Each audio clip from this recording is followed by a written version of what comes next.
শিক্ষা জীবনে কখনোই সেকেন্ড না হওয়া super genius doctor Shirin Sharmin Chowdhury Awami লীগের রাজনীতিতে নাম লিখিয়ে আজ সর্বশান্ত।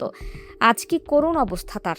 সত্যের পথে থেকে জেল জীবন বরণ করা জীবনকে বর্ণাঢ্য করে তোলে, কিন্তু জুলুম করা জালিমের সহযোগী হয়ে কারাগারে থাকা জীবনকে করে তোলে আরও দুর্বিষহ। ক্ষমতা লোভে অন্ধ হওয়া নেতাদের অন্যতম উদাহরণ শিরিন শারমিন। তবে আওয়ামী লীগের সাবেক এই এমপির শিক্ষাগত যোগ্যতা আসলেই অবাক করার মতন।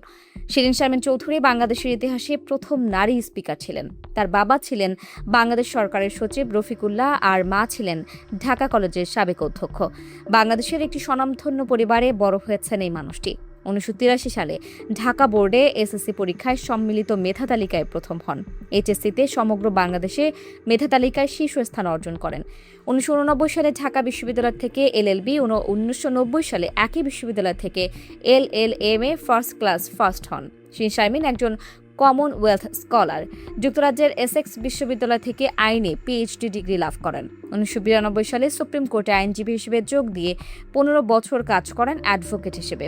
এদিকে অনেকেই বলছেন শিরিন শারমিন চৌধুরীর অপরাধ তিনি এত মেধাবী হয়েও আওয়ামী লীগের রাজনীতি করলেন। তিনি বাংলাদেশে একটি ফ্যাসিস্ট শাসন ব্যবস্থা কায়েম রাখতে আওয়ামী লীগকে সহযোগিতা করেছেন। বিনা ভোটে নির্বাচনে স্পিকার হয়েছেন। জনগণের ভোটাধিকার কেড়ে নেওয়ার প্রতিবাদ করেননি। এই মেধাবী সুশিক্ষিত মহিলা ক্ষমতা উপভোগ করেছেন ফ্যাসিস্ট হাসিনা গংদের সাথে। আরও বড় অপরাধ, তিনি গণঅভ্যুত্থানের ছাত্র হত্যায় শেখ হাসিনাকে বাধা দেননি। মূলত শেখ হাসিনার অন্যায় নীরব সহযোগী হওয়াকেই শিরিন শারমিনের বড় অপরাধ হিসেবে দেখছেন রাজনৈতিক বিশ্লেষকরা।